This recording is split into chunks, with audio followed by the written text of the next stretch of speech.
Hello everyone, thank you so much for joining us today on this fine Tuesday afternoon.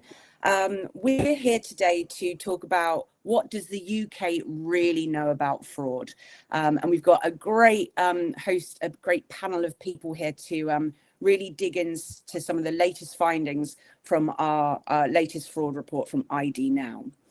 Before we get into the details of it all, let's welcome our great panel today. Introducing myself first and foremost, my name is Ellie Burns and I head up product marketing at ID Now. If we could go round the panel for some quick introductions to our audience, that would be great, starting with you, Doug. Hi everyone, great to be here today. My name is Doug Pollock. I'm the VP of Customer Success at ID Now.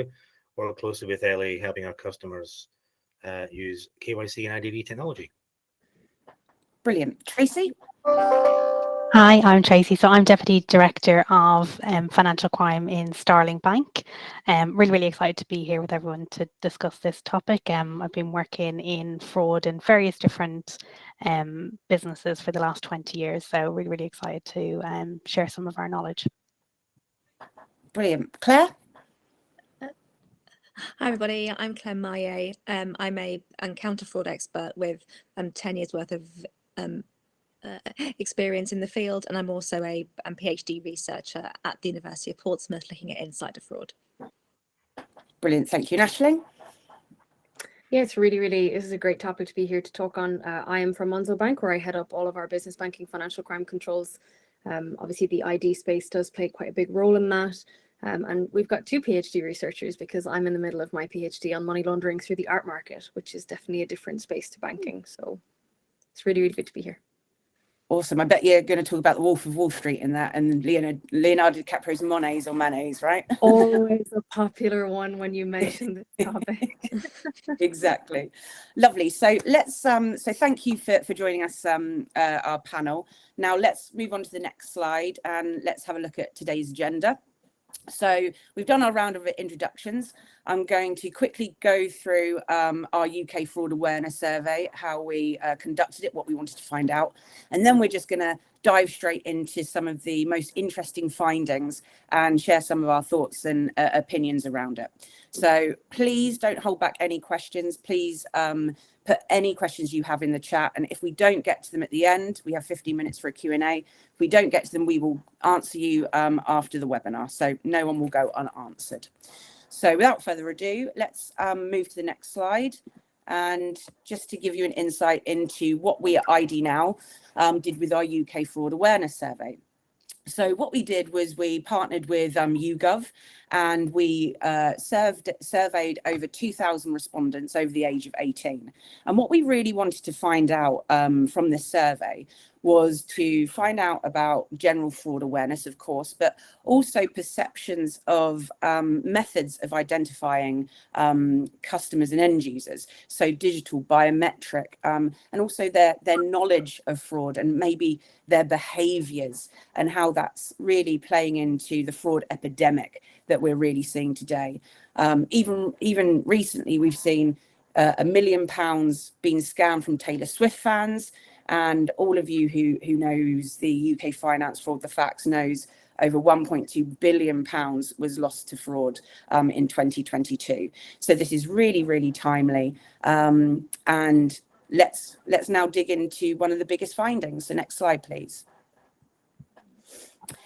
So one of the main findings is that 54% of Brits are unfamiliar with social engineering. And you can see this with the modern fraud techniques, deep fakes to phishing to social engineering. And there's a real lack of awareness. So first and foremost, I'd like to open this up to the panel. Are these findings surprising to you guys? Or are they sort of, you expect them in today's, digital economy where fraud is just running rampant? I'll start with you, Tracy. What do you think about these findings? I think it's really interesting. Actually, when we spoke before, Claire raised a really good point about actually these people are saying that they know what the following terms mean, but actually is their understanding of what it means to have a deep fake or identity theft they might have heard of the terminology, but actually do they understand the meaning behind it, and what that type of fraud is. I think it is really, really interesting that people actually rate themselves, that they actually have an understanding. And actually, I think if you were to dig in a little bit further, I think we'll find there is gaps in the knowledge in terms of how they can protect themselves, and what they can do in terms of the steps that they need to take in their day-to-day life to make sure that they don't fall a victim to any scams that are linked to these particular terms. Great. And Aisling, obviously you Tracy pointed to what you mentioned the other day. Yes, this isn't a surprise to you either.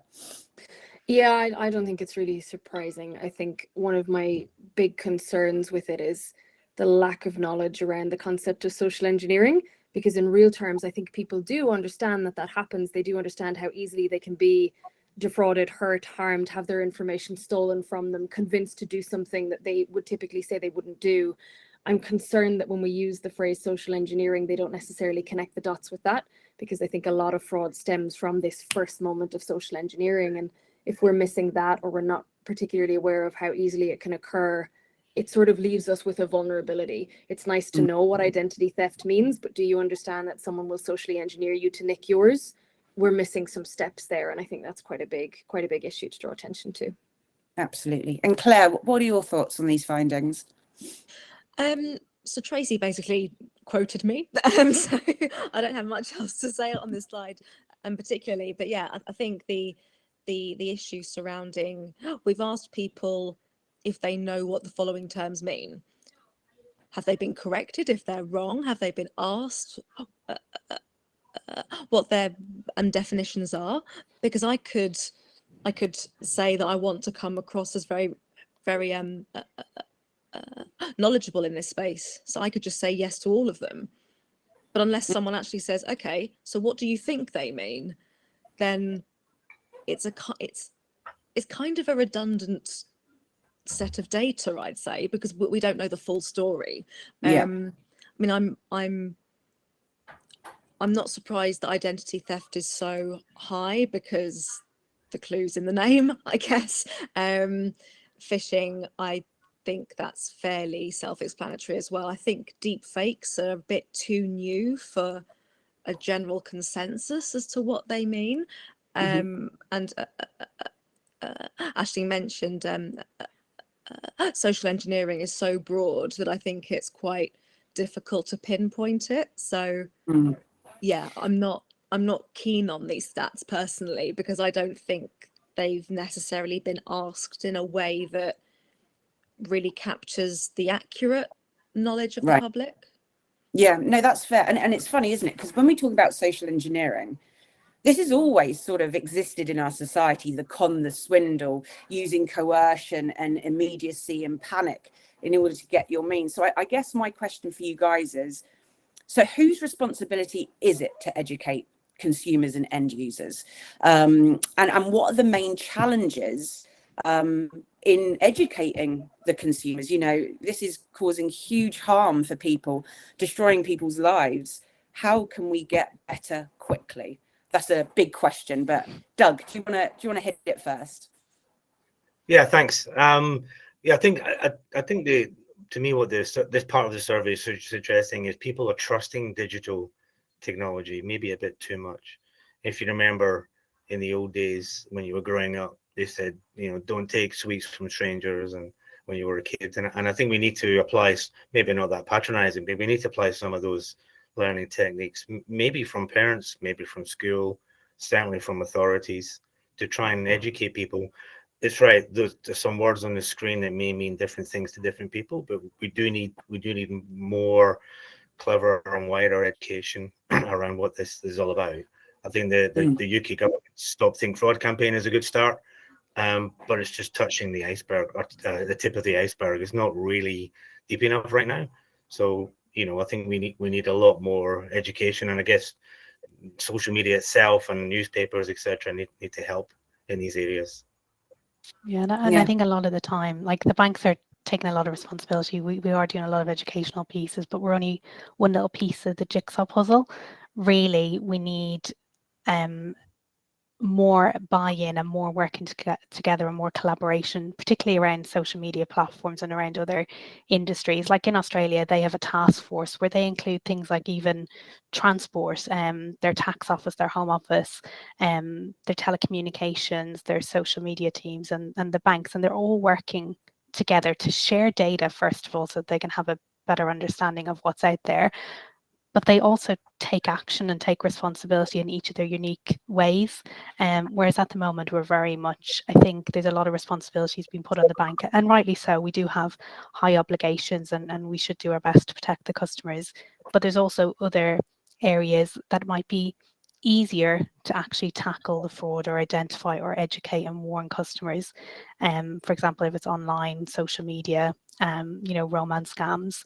And there is a lot to be said, to pick up on your point, Doug, around education. I do think within the UK in schools, unfortunately, kids these days are not getting the education they need in terms of being able to deal with day-to-day banking and life. And then it's not just about fraud and scams, it's day-to-day banking and responsibilities, and what the implications of getting it wrong are for them at an early age. So I definitely think there's a lot more that we can do to work with the government. And what do you think, Ashley, about that? Yeah, I mean, I think that's all true and all fair, but this requires for me something of a 360 view. I guess I have concerns that as banks, we are also spoofed, right? There are organizations and people that pretend to be us. So if I have to educate you about fraud, and then someone is pretending to be me and might give you very disadvantageous fake education as a result, there's an element of, can you even trust your bank right now when they're telling you this sort of thing? And so I think the 360 view needs to take into account, we as banks, most definitely our public responsibility, governmental responsibility. But I think largely this is about meeting people at their level. Different generations of people consume education in different ways. We have a whole pandemic generation that is very used to webinars like these, but say for my father's generation, that would have been a completely new thing. He wouldn't have worked in this way. And I think social media companies, yes, need to do more, but I think the rest of us also need to engage with the influencers that can deliver the significant message. There is nothing like a viral video to teach you something that will stay with you for quite a long time, actually. And I think that's a space that we've not elbowed into, that we really should, because that is public service messaging that will be very easily consumed. Similar to how podcasts about frauds, like the Tinder swindler, they are consumed by hundreds and thousands of people. And maybe that's a method of delivering education that's not dry, but instead gives real life examples that a person can then be mindful of going forward. Absolutely. And it's interesting, you mentioned that trouble trusting your bank. So, what are some of the ways that you do try to embed and build and establish that trust with different demographics of end users, like you said? So what are some of the ways that you try and educate your consumers, end users?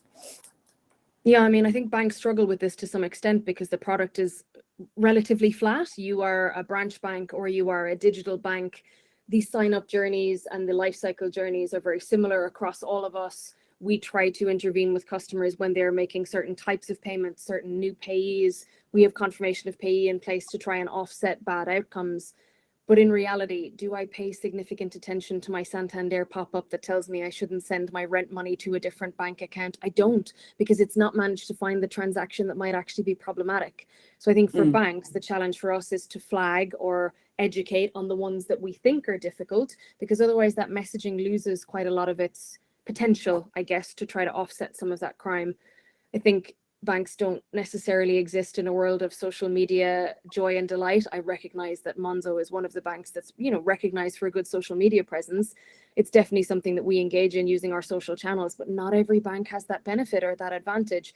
And so we need to try and step outside of our own lanes to incorporate some other people who frankly might be better placed than us to deliver messages in appropriate ways for the right audiences that we've got. And for most banks, that's every audience. That's people who are elderly, people who are vulnerable, people who are very young with their first bank accounts. It's children who are operating through something like Kite. We need to be able to try and get all of them. And frankly, the earlier we get them, the better. This is a lifelong skill that needs to start being inculcated when you are a small child. Yeah, you need to get it at the grassroots level, don't you?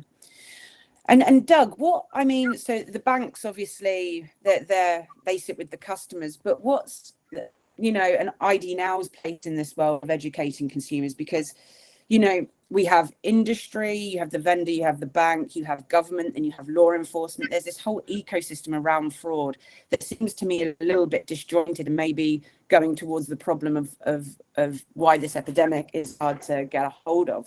So where do you see education from our side of the bridge? Yeah, I think if you take a vendor like ourselves, and there's many vendors like us in the market, we do this every day, every week with many different customers, many different markets. So I think it is incumbent on vendors like ourselves to educate best practice, make sure that the common sense approach is applied, and as much as we can help our customers do the right thing. You know, we're not the only defense against this type of stuff, but we can certainly help. So we try and work with customers just to make sure they understand, certainly for newer customers adopting this technology, what they're walking into, but also what other things they should be thinking about. You know, the worst thing that can happen is people just rely on one wall or one weapon to defeat this. It's much bigger than this. It's effectively an arms race in some respects. So we need to educate our customers so they can downstream protect their consumers and also hopefully educate their customers as well. Absolutely. I think if we move to the next slide, again, there's another finding that shows this absolute sort of dire need for further education. If we can move to the next slide. Brilliant. So this sort of shows the disparity, right? So 45% of respondents were aware that their documents could land in the wrong hands. And of that 45%, 33% still sent their data via unsecure channels such as social media, messenger apps, and email. So again, this goes straight back again to the education piece again. What are your initial thoughts on this finding? Let's start with you, Claire. Again, this disparity, is this due to a demographic age thing with social media, or is it, what are your thoughts? I mean, it kind of loses your faith in the human race, really, doesn't it? If you think that the people are so confident that they know that documents could land in the wrong hands, yet they do it anyway. I wonder if it's a combination of efficiency, because if I can send something over social media as opposed to logging onto my email, finding the file, attaching it, then sending it, I think part of it's efficiency. I think also there's kind of a disconnect with people who have not been a victim of fraud. They think, oh, that could never happen to me. That could never, ever happen to me because I'm above that. I'm much more clever than that. And if you see stories about frauds put online and on social media, have a look at the comments underneath, because some of them are absolutely disgusting comments. And I think it's just a generic sort of cockiness, I guess, in that people think, well, obviously they were stupid. I'm not stupid, therefore it's never going to happen to me.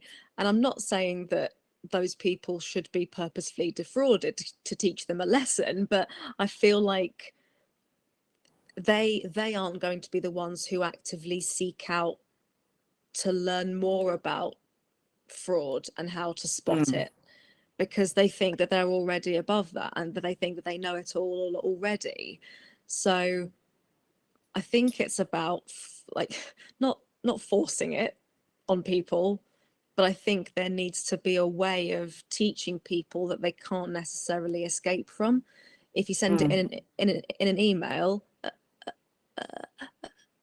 they can delete it. If you give someone an online training, they're just going to go next, done. So I think there needs to be a way of introducing this mandatory education. And I don't know how to do this, by the way, but I think that so many of us will think that it's never going to happen to us. Therefore, I know how to spot the signs. Therefore, I don't need to worry about it. But I think that's a naivety that's a huge problem. But again, I don't know how to solve that problem, but I'm just putting it out there. So no, definitely. And you sort of touched on it there, and we spoke about it recently. There's that sort of added aspect of shame, isn't it? oh, so it will never happen to me. Oh, it's happened to me. I feel so stupid. I'm so full of shame. People will think I'm an idiot. And I suppose that's another huge obstacle to this consumer education piece. So do you think, do you think this is something that needs to be in the curriculum, grassroots level, embed it in primary school, almost like we do with drugs and other harmful things to society? Yeah, I think it does need to start at a much younger age, but I think it also needs to carry on after that. And again, I don't know how this would work, because it isn't as if we get and drug talks now after school, but I feel like there needs to be a way of doing that, because to assume that you're still going to remember everything that you learned when you were in your teens, come on. So I think that there needs to be a way of introducing it, whether it's sort of like an company training, but one that stops you from just going next, because that doesn't prove that you've learned anything. So yeah. And I suppose also, fraud is a giant game of whack-a-mole, isn't it? So it's always evolving, always shifting. So it's not a one and done, learn it once and then you're fine. Exactly. So it almost needs a regular touch point. Interesting. Let's move to the next slide and dig into another finding. So this was which areas of life is fraud the most concerning to you? Now, we spoke earlier, and on the face of it, not that surprising, banking, that's where the money is. But starting with you, Ashley, you had a really good point of the banks are actually the last line of defense. Could you just go into that in a little bit more detail for me? Yeah, I think it speaks to what a lot of our education has done to date. I think people are aware that the bank is potentially where they are vulnerable because that's where their money is stored. But actually that vulnerability has started in all of these other sections first. It has started in the purchase scam that occurred when you were online shopping. It started in social media where someone became friends with you and then started giving you investment advice. It started in a crypto wallet that you've never heard of because you didn't know anything about crypto until last Tuesday. It starts when you're traveling and someone stands a little bit too close to you when you're at an ATM. All of these things are the actual commencement moments of the frauds that end up happening eventually in your bank account. So if we're relying on people comprehending the areas of life where fraud is most concerning to them, I would say that actually your bank executing fraud upon you is not a risk that you should be concerned about. I think people need to be more concerned about their day-to-day interactions elsewhere. The bank will do its best to protect you. That's what our responsibility is. We do take it seriously. But if your details have already been found in one of these other kind of factors, we don't have a huge amount left to defend you with. And so we need to start getting at the issue much earlier when people are in these sections, because it's very clear that they think the problem sits in the banking world, and it doesn't. We need to be more defensive before your money ever arrives in your bank account and starts to leave. Yeah, it talks to that sort of the hyper-connected world of fraud, which traverses industries, use cases, and regions. So when you have this sort of maelstrom of all these fraudsters coming at you, they might have credential tested a media company before attempting the account takeover. How do you guys deal with that defense-wise in the banks when, personal credentials are so easily available on the dark web for what, like $5? Credential testing bots, another $5, right? So what are some of the ways that you guys in the banks try and protect against this whack-a-mole fraud, this interconnected coming from every industry region? How do you guys approach it? Let's start with Tracy. Yeah, I think we have to have loads of different tools to deal with all those different facets. And I think the important thing is, and it kind of leads on to, the fact that we'll talk about when somebody has fraud in their account, that they actually leave the bank, but it's about understanding the actual individual customer, because we need to be able to build up those pictures and understand what your day-to-day spending for us to be able to identify them when there may be a problem. But yeah, I think each bank has different, obviously, tools that they will use to help support them. But fundamentally it does come down to education, but also having a real understanding of customers' behavior to be able to target and individualize the way that we will handle each different case, and whether that's for different generations through telephone calls or through sending messages and through giving notifications. It really depends, but we have to have that agile approach of actually it's not the same for every single customer. We need to be able to adapt constantly and have different methods for different target markets, and also then for different scam types as well. You will have different indicators for all the different types of scams that we're coming across. So I think it is a case of the banks staying on top of all the trends and actually sharing information and making sure that we are using that information in the best way across the industry to protect all our customers, and learning and sharing. Great. And is that so? Not a one size fits all approach? Yeah, it can't be a one size fit all, because actually a younger person might have a very different way of circumventing maybe some of the things that we will put in place as banks, because as Aisling says, sometimes you're giving me warnings, but I don't really care. I just want to make the payment. I want to buy that Taylor Swift concert ticket. I don't care what happens. So you have to be agile, and you have to think about your audience, and you have to adapt to all those different target markets that you have within your business. I just don't think anymore a one size fits all is the way forward if we want to protect people. Absolutely. And surely that must make it all the more harder when one of the biggest threats, one of the weakest links, is obviously the consumer who's not educated in fraud, right? Yeah. And when we talk about threats at the bank, what are the biggest threats? I've just seen a question come through, so it's timely to just ask. Is it still, synthetic identities at onboarding, APP scams at login?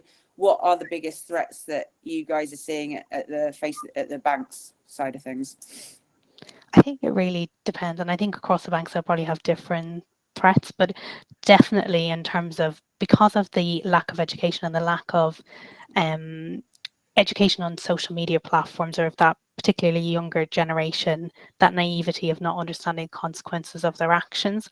I think for us the biggest threat is those authorized push payments, potentially low value but high volume.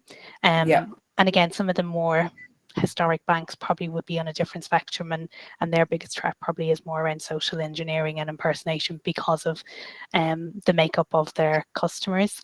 So I think it will vary across the different banks, but definitely it's with the CRM code, which is a great incentive, and with the new changes with the payment service reg, we definitely need to be doing more to protect customers and to make sure that they don't have massive financial losses if they are a victim. But what that also comes with is a kind of I don't really care about my actions, because ultimately my bank is going to protect me, and sometimes that does lead, unfortunately, to people taking steps that they never would have maybe 10 years ago. If you think about 10 years ago, chip and pin, everyone knew, don't write your pin number anywhere, it's just not done. Whereas we don't have that same kind of standard for scams. And do you think we're moving closer to getting to that standard? Because I know I'm in the industry, but there is so much material on scams, and it might be because I'm in the industry, but do you think that scams messaging, I know it's only pop-ups on the payment window, but do you think that is making a difference? Have you seen a decline in some scams from the mechanisms that you've put in place already? I think, it does make a difference, but as Aisling said earlier, as the fraudsters then evolve and they become the impersonator, and they're impersonating the banks and the people that you trust, then it actually does fall down then at that point. So we have to keep revisiting and rethinking in order to keep customers up to date. And one of the fundamental things is we don't like speaking about money in Britain. We don't like talking to our families about money. If you've been a victim, you won't tell anybody. So actually, we're not having those open conversations. So you're not getting that lived learning, which I suppose you do with other things. So I think it's not just on the banks, but I think there's a lot to be said about if we had the ability to talk from a young age as children, to be able to be encouraged to talk about money, to talk about what you do, and to talk about safeguard. It's just like you do on drugs, and go back to Doug's point earlier around no to strangers. Like, we need to embed it at an early age so that then we actually have generations of people who have a clearer understanding of what it means to protect themselves. And the other thing I think fundamentally is we don't talk enough about what happens when you become a victim and how difficult that can be. Like, okay, you might get your money back, but even if you get your money back, the emotional distress, the lack of trust you'll have, it actually affects so many parts of your life. It's not just a financial cost. And I just don't think we talk about that enough, or it's documented, or it's definitely not within the media or within any of the TV shows that we're seeing. We almost romanticize things like the Tinder swindler and like stuff like those programs. It is romanticized in a certain way, which it shouldn't really be. And that's the impression that people have of fraud. I remember this one stat, I'll find the source for it, but I think it was 7% of people who had their identity stolen consider suicide. There is that real life impact. And I've been on calls of the banks, you know, where a nurse has lost her whole life savings. And and you're right, we're not talking about it. And when we're talking and how fraud moves across industries, do you guys speak to your peers in gaming and gambling or media and things like that to understand how these fraudsters are going around to try and get to you guys in the banks? You know, what's that level of collaboration across industry with you guys? Start with Aisling, sorry. No worries. Yeah, I mean, it's there. I think the difficulty with it is that all of these industries have their own ideas of what fraud is, their own ideas about what threats they are facing, their own ideas about how they need to get in front of those threats. I'm not sure that there is enough joined up thinking in the middle about it. So if you even take in the money laundering space, we've started to regulate a lot of different industries for money laundering now. Does that mean that they are all meeting in the middle to talk about who's making which suspicious activity reports, and are we joining them all up perfectly? Probably not, because there are so many of them, and that exact same item is being replicated in the fraud space, where there are so many types of fraud happening in so many different places. Very rarely now do I see a fraudster perpetrating just one element. Instead, they're doing ID theft, and they're doing a romance fraud, and they're doing a little bit of crypto scamming. Oh, and by the way, they're going to socially engineer the bank itself so they can pretend to be a vulnerable customer. So no, you definitely can't hold me to account for my actions. When you have all of these things coming together, trying to transmit them towards other parts of the industry who will see other little slices of that fraud can be very difficult. I think it's notably difficult internal to a bank to see the full breadth of the ring that you're dealing with. At what point did it start? Where did the information get stolen? How was it utilized to set up your bank account? And what's the activity that the scammer is doing elsewhere? We as banks or gambling organizations or real estate agents, we are not really in the best place to see all of that coming together. Those suspicious activity reports go to a central agency in the NCA, and I think there's a significant dearth of enforcement ability sitting there. We don't have all the money in the world to spend on policing, and that leads to negative outcomes too. We can generate as many suspicious activity reports as you like, but if it's not resulting in prosecutions and convictions where a victim at the end gets to feel, I did suffer a crime here, and now there is a justifiable outcome to that. I feel I have a sense of closure. That's not happening. And if that's not happening, we are never going to get on top of it. And across industries, we are never going to be able to talk about it in the middle. Yeah. So I mean, the convictions and the prosecution is a big issue for fraud, obviously. And again, I suppose this really speaks to, and this might just be my opinion, but this very disparate and unconnected world we live in, where industry deals with it, government deals with it on their own. You know, how are there any initiatives that all four of you are taking to nurture this better collaboration across government and industry and consumer? Because I think that's the only way it can be solved, right, if everyone gets involved. Tracy? Yeah, I think we are starting to, we're getting involved definitely from a point of view at Starling in like getting involved in some of those early projects of how we can share information and share data better. So we're keen to definitely start working better across different industries. It can be difficult to get around that red tape, so we do really need the government to step in and to almost change some of the rules so that actually we can do that in a better way and more efficient manner. But yeah, I do think we're all keen, and we do really want to work together, but it's trying to get that foot in the door and almost convince some of the other parties who are just not being held account. I know we talked a lot about social media, but they really aren't being held accountable. It's almost, and you can see why the customers are saying here that actually banking is the most concerning element for them, because they don't see that actually the social media platforms is where they're either extracting the data or they're connecting with you in order to socially engineer you. So I think there's that disconnect, and they don't feel responsible for the fraud, so they don't actually understand the impact that's having on customers. And if they had more ownership, and if the government were putting them under more pressure, I think we could work with them a lot better. That's not to say like they are willing to come to the table, but I do think there needs to be a little bit more legislation around that, and a little bit more accountability from those kind of social media platforms in order to help us achieve what we need to do. Awesome. And Claire, any other comments on how we can foster this better collaboration between the three core parts: industry, consumer, and government? I think the main barrier, certainly in my experience, is that the fintechs and the startups on the whole are really bad at it. Not all of them, but most of them are. And I think it's because when you have a new company and you're trying to set everything up, you're trying to expand as quickly as possible, fraud is not on your agenda because you're focusing on growth. And if you're trying to persuade the CEO and the founder and the board that you're growing at a fast enough pace to be able to satisfy everyone, then actually why would you look at fraud? Because fraud's the one that's going to ruin everything, because it's going to stop all of the profits and stop the customers, etc., etc. So I think that also comes down to company culture.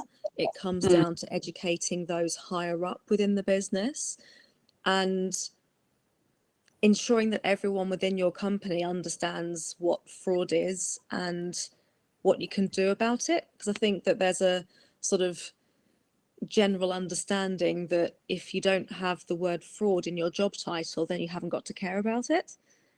And I think that fundamentally needs to change, because if everyone starts to identify the risks, then I think it's more likely to ensure that fraud is on your agenda from the very beginning, as opposed to just waiting for the business to suffer a large-scale fraud attack and then go, oh, this is a problem, I should probably solve this one. So I think it also there are several parties, absolutely, as you said, that need to be involved in this, but I think that it shouldn't just be the fraud professionals who should be looking to change things. It should be people who are on boards, who are investors, because if I were to invest a lot of my money into a company, most people think about how much money they're going to get back as a return, whereas I'd be thinking, well, how are you going to make sure that that money doesn't get nicked? So I think it's about readdressing those priorities and ensuring that people are thinking about fraud from the offset and not just as an afterthought. Awesome. Okay, great. I think it's a good point, if you don't mind me saying. I remember years ago working in a technology company, and a quality assurance manager appeared. And the first thing the person said was, just because I'm the quality assurance manager doesn't mean I'm the one that assures quality. It's everyone's responsibility to ensure quality. Yeah. So you're right, Claire. I think it is about making fraud part of the board meeting. What's happening with fraud? Are we secure? Or are we good? In the same way about quality or environmental concerns or other things that concern the boards. This actually leads very nicely, just like we planned, into the next slide. So if we could go on to the next slide. So this is our next finding. So 54% of Brits would consider moving banks if they were to become a victim of fraud. So obviously this shows that the banks maybe in the UK do not always go far enough, which I think we've already discussed as well. But what's your take? We'll go with Doug and Claire first and then go to the two ladies in the banks. But Doug, what do you think about this finding of this loyalty and fraud? I think it shows that naivety again. I think it's only after the fact, after the identity's been stolen, do they then get concerned. So it's a bit too late at that point. I'm sure the next person is going to talk about what that means for the new bank, but I think we have to be aware of it. I mean, we are the same, Ellie, in terms of our company. If we have dissatisfied customers, they move from us as well. So again, that fraud count, fraud assurance, wherever it is at the board level, that KPI should really be quite high. So the bank is measuring, let's call it consumer churn. But if the fraud count on that consumer churn is high, then need to do something about it. But also from a consumer perspective, they need to think about what they're going to do. Which maybe the answer is going to come next is, you know, just because you move bank doesn't mean everything's clear and better. So that was I can't remember who you passed that on to, Ellie. Right. Yeah. Was that I can't remember. was that Tracy? I think you maybe mentioned before. Or yeah. Yeah. So so I think from a bank's point of view, I think, and I'm sure Ashley agrees with me on this, actually the best way to protect victims of fraud is if you do actually stay with the same bank, because actually we've the ability to understand your day-to-day banking and to be able to protect you better. Obviously, I agree with Doug that, like, as banks, we will obviously want to make sure that the fraud doesn't happen in the first place, but there will be occasions where we just, whether it's because the customer hasn't told us everything, there'll be reasons why actually customers do become victim of fraud, and I can see why as a customer you think automatically that it's the problem of your bank and therefore you need to move, but actually sometimes you are better to stay because we can better protect you. And then if you do move to another bank, it's about actually in Britain again, are we that open and honest and willing to tell our new bank that we've had a problem before, that we've been a victim, so that they can help protect you in the right way? And I really don't think that culturally we're in that place right now. It's very rare that we would have somebody who opens a new bank and is very, very honest. Usually it's the other bank trying to do the right thing and protect that customer if they're doing a switch, or if we have real concerns, that we'll either do banking protocol and let the next bank know that actually this customer has a victim and you need to protect them. So I think it's a really, really interesting fact that actually the first stance is that it's the bank's problem, but actually there's so much more that the customers can do and we can do to educate them and support them. I don't necessarily think that it is right that moving banks is the right solution, but it's interesting that's what the public will ultimately do and vote with their feet. And Claire, any thoughts on that as well, on the loyalty side of thing? Yeah, I mean, obviously back in the day when there were only 2 or 3 banks, then using the threat to move banks was a bit of a big deal. But now there are so many of them, it's going to be inevitable. So essentially customers don't have to be loyal anymore because there's so much choice out there. But I think also it's very interesting that they said that they would consider moving banks if they were to become a victim of fraud. But who says it's the bank's fault in this situation? Because you can have all of the best tech, all of the best people in your counter fraud teams, but there will always be something that can bypass them. It doesn't matter. At the end of the day, that there will always be a fraudster who can bypass the best tech and the best people. So actually, we need to educate the victims as well, but also educate customers before they become victims. And I think there's a lack of accountability there. Everyone assumes that the bank is going to stop everything, you know, and I think that that's a very sort of finger pointy blame culture kind of thing that we have going on in Britain. And I think that people need to be accountable for their actions and think, well, actually, even though the payments went through, what could I have done to stop that from happening? And I think that everyone's always very quick to blame everyone else, especially in this space anyway. I think that people like to say that I did nothing wrong, but my bank didn't do this, and Facebook Marketplace didn't do that, etc., etc. And I think there needs to be an increase to that accountability, but then that Mm, links earlier on, Ellie, to what you're saying about the shame of it all as well. So yeah, it's a bit of a mishmash, I guess.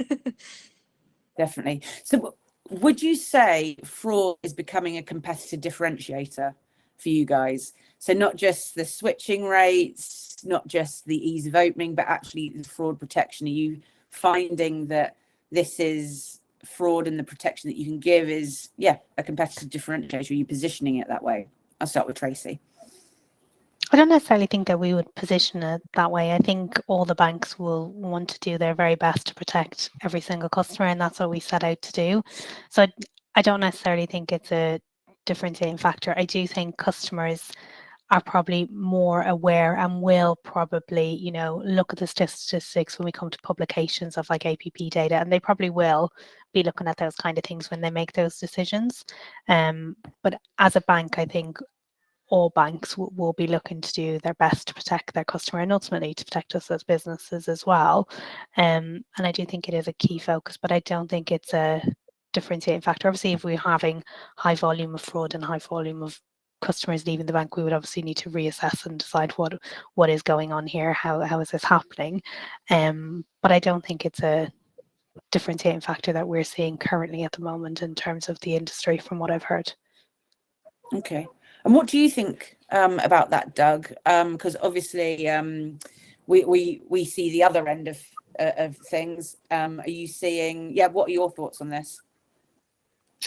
Yeah, I think it'd be good if organizations would look at this, the fraud rate, if we want to call it that. But it is difficult.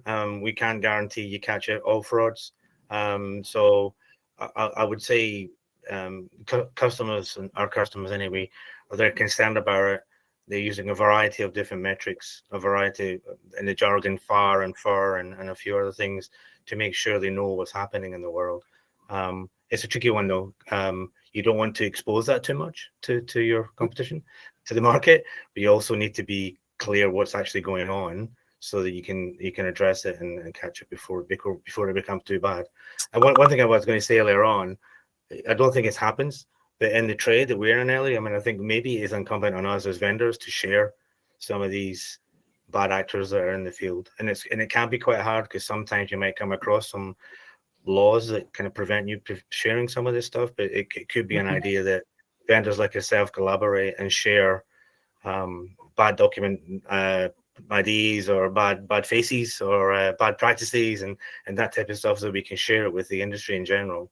I know there's certain things in the UK like Amber Hill and a few others that are trying to do that type of stuff, but it's probably not enough right now. So we probably have to think about how we can improve that practice for everyone. Awesome. Just conscious of the time, so shall we move to the next slide, please? I want to make sure there's some time at the end for questions.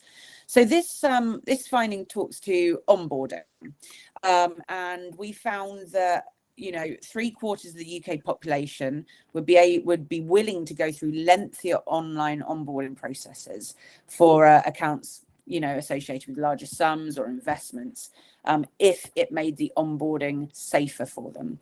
And I suppose when we look at the UK at onboarding, it's very automated, as opposed to Germany per se, that has BaFin and needs video agent verification. So I suppose my question to you is the UK ready for a little bit of good friction? What are your thoughts on adding further defenses, maybe adding that additional friction to give that safety and that feeling that they're protected? I'll start with Aisling. Yeah, I mean, I think the interesting thing about this statistic is that it says for accounts connected to larger sums. And I think most people, when they open a bank account, unless they're incredibly wealthy, of course, these people do exist, but most people like us, we don't usually have accounts connected to extremely large sums unless we're like transmitting a house deposit or buying a new car or something like that. So I'm not sure the question's been asked in the right way, because if 3/4 of people would happily go through more due diligence because they're doing something risky, well, then you kind of need to know from the offset that you're going to do something riskier. And I don't think people really know or recognize that from the outset. I think my big concern is, and I do think it could be a differentiator in the space, is that for maybe 10 or 12 years now, we have largely assumed that customers want things to be easier, quicker, faster, more efficient, must get done now. We live in this sort of quick delivery world, but actually part of our education should be, if it takes that bit longer, it might keep you protected for longer also. And that trade-off is one that I have never met someone who wouldn't accept, right? When I get onto a plane, I want to make sure that the person flying it has had a good night's rest. They have followed all the procedures they need to. Yeah, it's really annoying that everybody says cross-check every 5 minutes. I get it, but it's a procedure that's intended to invoke long-term safety. And that's what we need to try and incorporate into our onboarding journeys too. Fastest does not mean best. And we need to have, as an industry, a transition away from that sense also. And we need to then sell that to our customers to say, actually, if you hang on with me for an extra 5-6 minutes and answer some additional questions, I will protect you for longer. I have the ability to do that, but you need to help me to help you. And I think right now we're not there. And that's certainly where we need to get to be a differentiator for protecting customers. Sure. And Doug, what do you think? Because obviously we serve the German market where we have a friction where we have the agent video verification, while we also have automated as well. Are you seeing from the financial services industry that desire to introduce more protections? I know that we have a certain product that does questions for money mules and social engineering. What are you seeing from your side, Doug?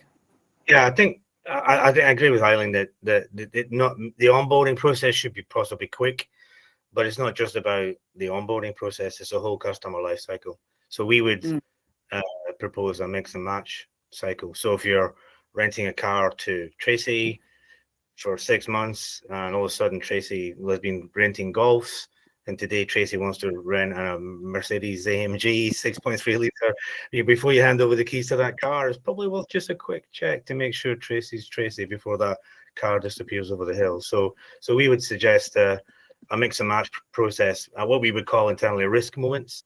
So if you look at the risk moment for a transaction, be it a house purchase or a car, let's do a little bit extra checks and balances there. So we do see organizations really beginning to accept that. So it might be it's quick to come on board to an organization, but might be slightly more good friction when you're transaction within the customer life cycle. Awesome. I am conscious of the time, so we'll go to the last slide if we can. So which identity verification method did Brits trust the most? So we'll just go round all the panel just for your thoughts on this. And also if you could give an insight into what your approach is at your banks, how you do it. So at ID Now, we have a multi-layered approach. We know fraud's whack-a-mole, and so we have solutions which you can layer according to your risk appetite or your regulations. So yeah, Claire, what do you think of this finding? Is it a surprise? Is it not a surprise? And what do you think is the best agile, secure approach to at onboarding to stop this fraud?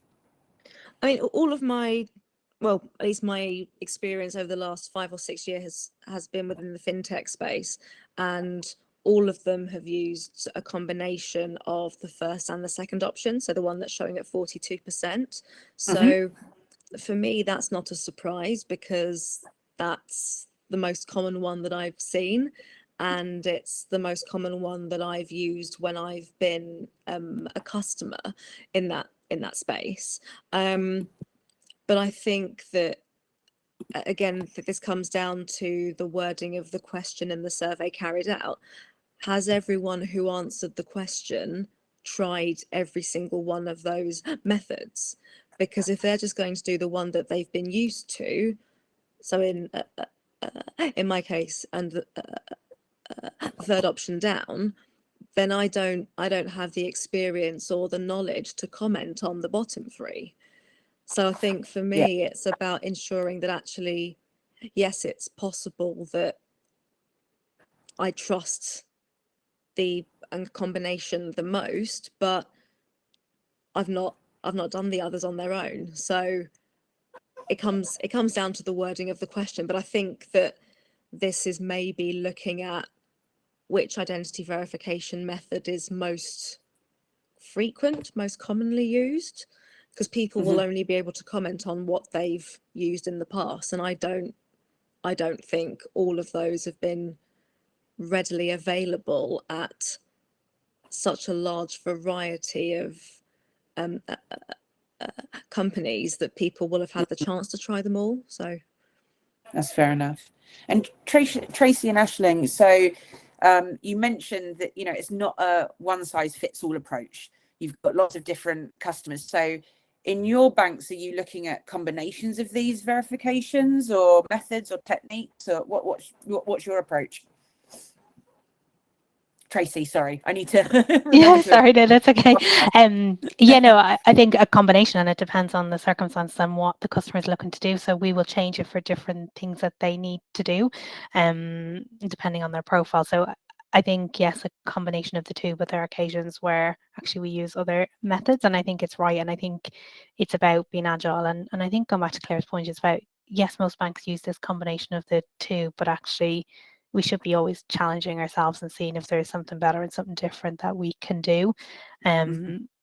Because it only takes a matter of time before fraudsters start to realize how they can actually get that information and what they can do next. So I think we do need to be a lot more agile, but definitely, and I think among a lot of online banks, we do have to go outside the combination of the first two and use some different things and surprise people sometimes, and that's okay as long as it's within app and as long as it's like they can make sure that they know that it's a legitimate ask from us.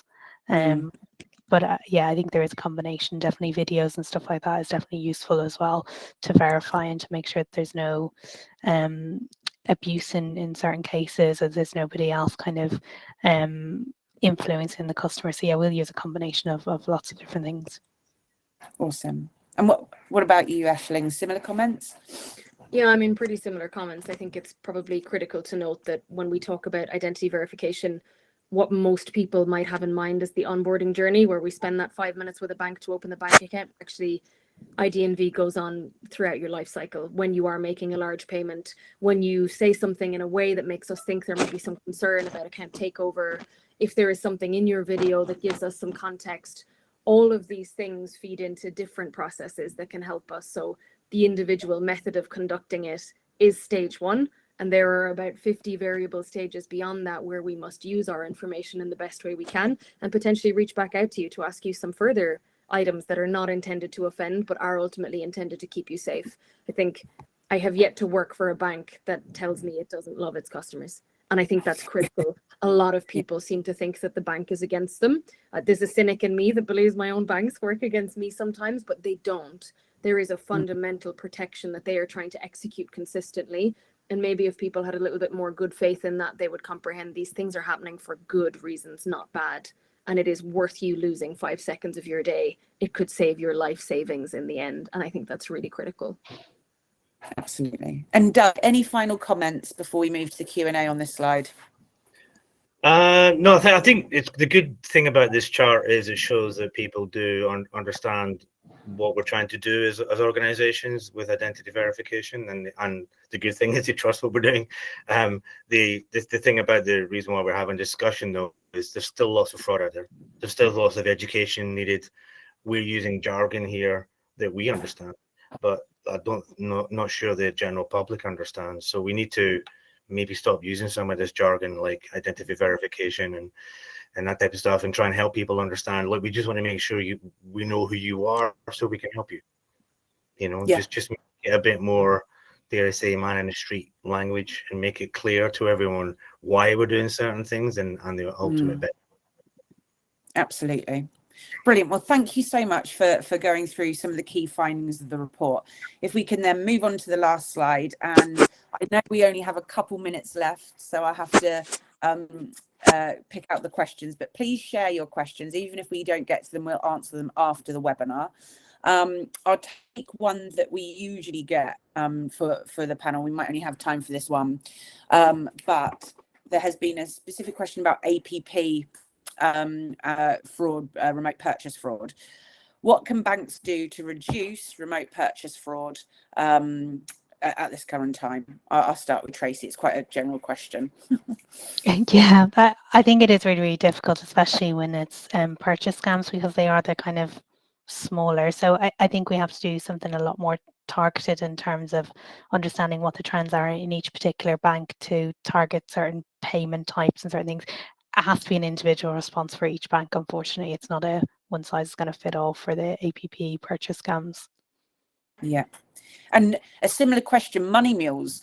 You know, money laundering wouldn't exist if there wasn't money mules. So money mules, obviously, it's the genuine person, their genuine account moving money through.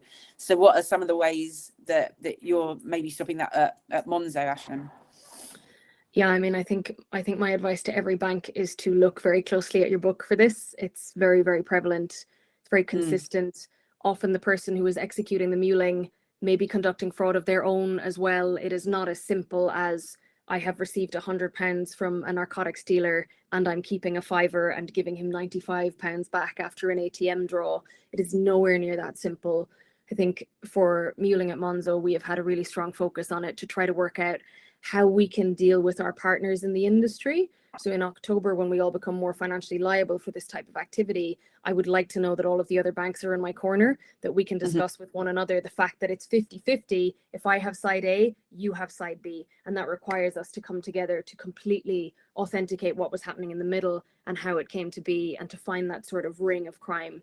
I think that's incredibly important, and it's one of the things we've been working really hard on. So I know the red tape around information sharing can be quite hefty. I think in the muling space, we all need to put the effort in to make the workarounds and to make it work, because otherwise you only ever have up to 50% of the story. 50% of the story is never enough. Absolutely. And just to finish off, I know we're right at time, but there's been one question I think will just really round off the session nicely.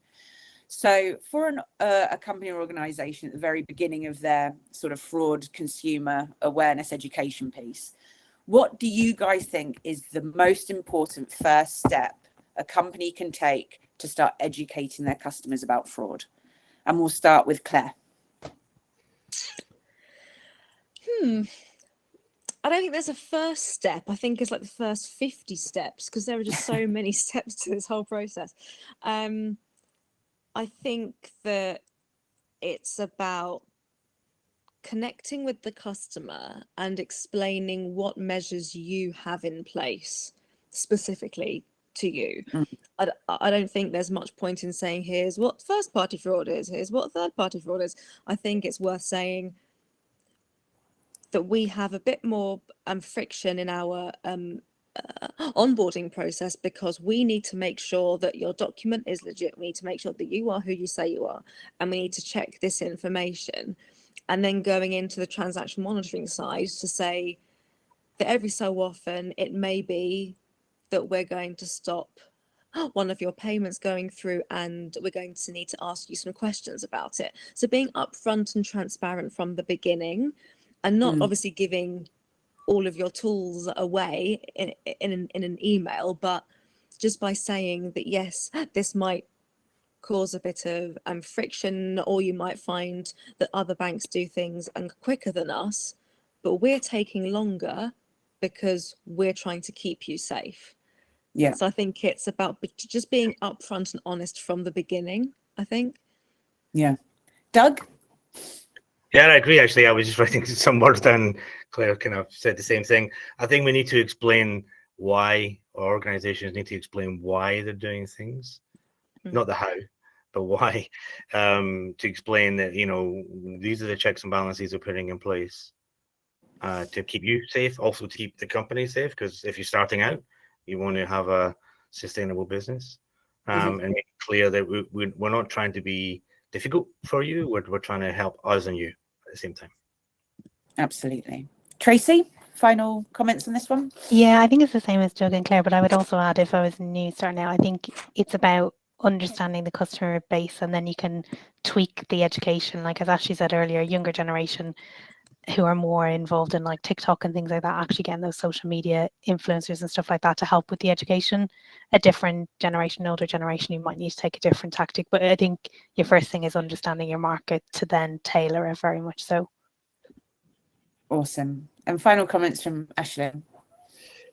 Yeah, I mean, that's it. If you as a new business are acquiring product market fit, part of your product market fit means that you know that customer quite well. So you need to work out how best to sell to them, why you're doing the things that you're doing. And that's going to be different for each of your little segments. I would do it per segment.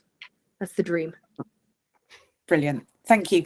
Well, we're actually over time. Such was the good conversation, but I'd like to first thank all my panelists for a really great engaging conversation. Thank you for taking part. I'd like to thank everyone who's logged on to watch this session. Thank you for coming and watching.